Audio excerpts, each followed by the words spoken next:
Notice if I keep the button down, what happens? What happens when I release the button? Because it's active low, isn't it? Yeah? Since I've got the fun and edge of it.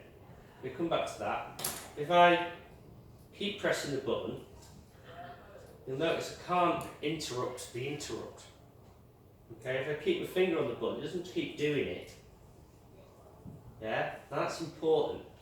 So imagine the scenario, you're in the lift and the lift breaks and it goes pitch black. So you lean against the emergency button, you'd keep pressing it until somebody came, wouldn't you?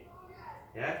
Now that would wreck the program, because what would happen is, as soon as it went to the interrupt and started doing it, it interrupts it again, and interrupts it again, and interrupts it again, and it never actually gets to do it. So it would prevent you from actually committing a Yeah. routine. So the first thing we have to do is clear Incon 1. Because what happens is, when you press the button, the interrupt, it makes bit 1 of the Incon register go to a 1 to say, hey, there's an interrupt. So remember that?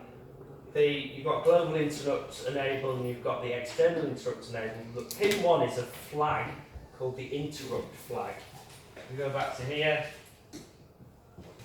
Not that one. Bit 1 is int F, interrupt flag. What that means is, if that goes to a 1, it knows that the button's being pressed. Because you've got to remember with computers, they don't remember anything, ever, unless it's programmed to. So it can't be relied that if you press the button, as soon as the interrupt's being pressed, there's no way, you have to tell it to remember that. And to remember that, it makes that go to a 1. Then the next thing it will do is go to here, and we clear it. And we clear it to say, hey, we're here, the interrupt's happening. Don't interrupt me again. Okay? So what will happen is now, as soon as we do this, it means that the interrupt has been serviced. What happens is as well, is the global interrupt enabled bit is cleared. So therefore, interrupts are disabled whilst it's in this routine. Is that clear? It's a bit weird. Effectively, it switches off interrupts, so you can't interrupt the interrupt. Okay? So to do that, we use that command there, bcf intcon 1. You need to know that. Sometimes ask you, it's a code with that. And then this bit here is really important. We've got code here called movwf wtemp. You think, what the hell's that all about? Well, think about the program. Further back, we're in here. This is a really trivial example, but imagine if this was running something really important. We're running, switching on and output and calling a delay, for instance there. The delay is a subroutine at the top that uses the working register.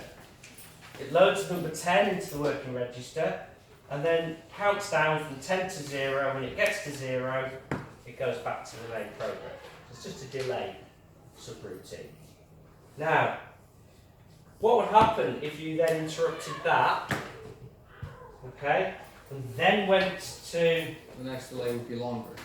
Yeah, you could mess it up. What would happen is, if you then ran the interrupt routine and it used the working register, right? It used the working register. It could change the number in the working register, and the working register is used all the time. It would mean that if you're doing something really important, you'd have random or unpredictable behaviour happening within your program. What does that cause? Whoops. That's what I was going to say. Yeah, crashes, bugs, death, destruction, pain, misery. Joe, so is all it does is it takes the number in the register out, puts it in a temporary file, and then when it's finished, puts it back in? That's exactly what it does, Joe. You nailed it.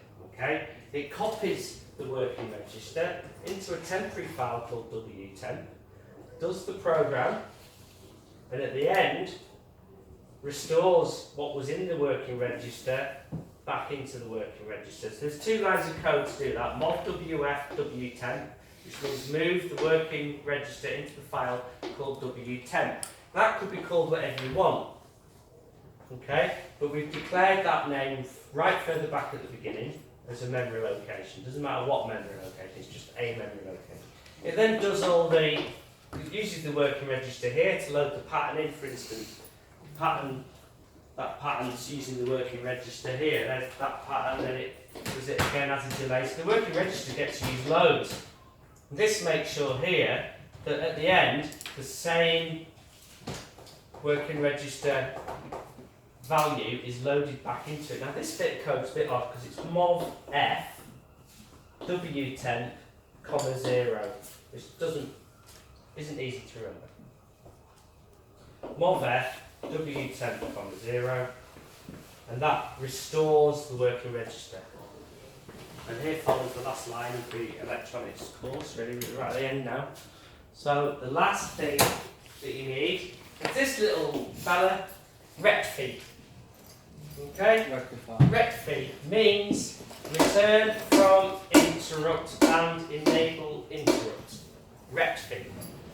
So the final command, final thing you have to know in the A-level electronics course. Okay? Rectfeed. Sounds like a little dog's name. I've had a dog, we call it Rec.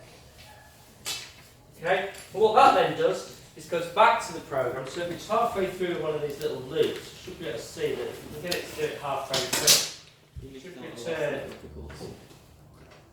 Yeah, it carries on. It carries on with the loop. You see that? A bit hard to see because it goes a bit fast, but effectively when it returns back from there, it goes to where it was in the program, but everything carries on as normal. Okay? So obviously we're going to cover this a lot more tomorrow. I've done it in theory. If you hadn't said that, okay. Oh, something for you to do some homework. Stop the video.